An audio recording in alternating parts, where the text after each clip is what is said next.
ત્યારે બધું કરી લીધું હોય ને, બધું કરીને જે બેઠા હોય સાહેબ, અને એમાં જો અંતમાં જો સત્ય સમજાઈ જાય, એટલે ભરતરીને કેવું પડ્યું કે મેં બધું જોઈ લીધું છે, અને એ સત્યનું ભાન થયું, સત્ય સમજાઈ ગયું, ત્યારે ભરતરી નીકળી ગયા સાહેબ, ભરતરી નીકળી ગયા. 92 લાખ મારવાનો ધણી સાહેબ, ભરતરી, રાજા ભરતરી બધું છોડી દીધું સાહેબ અને નીકળી ગયા. સોગની અપ્સરા ઝાંખી પડે એવી પટરાણી, ઇન્દ્રનું સિંહાસન જ્યાં ઝાંખું પડે એટલી સંપત્તિ અને લાત મારી દીધી સાહેબ, અને ભરતરી નીકળી ગયા. એસા ક્યું, આવું હુકમ થાય છે? તો કે આવું એટલા માટે થાય છે, સત્યની ઓળખ થઈ ગઈ સાહેબ.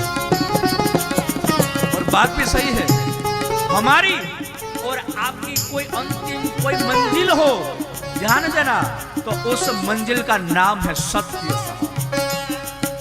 सत्य से ऊपर कोई भी नहीं है, कुछ भी नहीं है साहब. अगर कहीं भी लिखा हो कि राम सत्य है, तो प्लीज उनको डिलीट कर देना. अगर कहीं लिखा हो कृष्ण सत्य है, तो प्लीज उनको निकाल देना.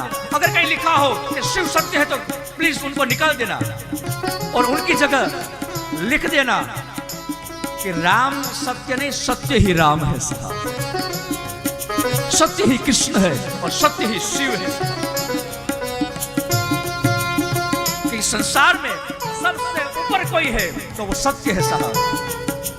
और जिसने उस सत्य को जान लिया, और उनकी यात्रा वहां खत्म हो जाती है साहब.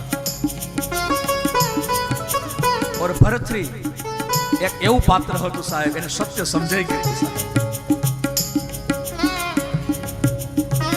અને પછી જ્યારે સત્ય સમજાઈ જાય, પછી પરિવાર સાથે કે સમાજ સાથે પછી કોઈ કનેક્શન રહેતું નથી સાહેબ.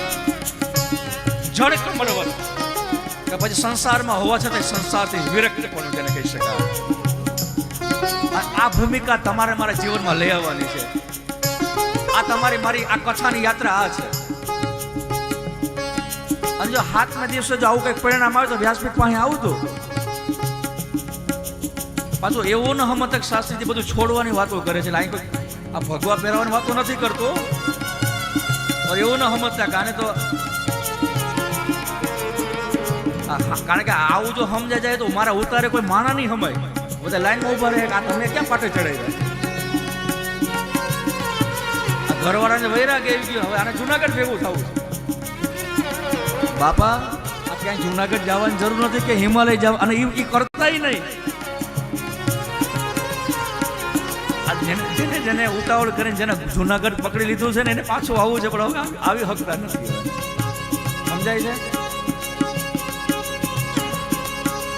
હવે એને પાછું આવવું છે લ્યો, પણ હવે આવી હકતા નથી, કારણ કે ઉતાવળ થઈ ગઈ.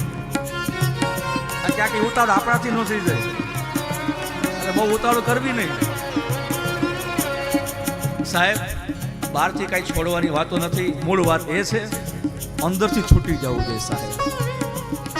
અંદરથી જે વિકારો છે, અંદરથી જે મોહ છે, અંદરની જે વાસનાઓ છે, એ બધી વાસનાઓ, એ બધા મોહ, એ બધા છૂટી જવા જોઈએ. અને જીવન રહેતા જેના મોહ, જેની વાસનાઓ છૂટી ગઈ છે સાહેબ, એ જીવતા જ મુક્ત થઈ ગયો છે સાહેબ.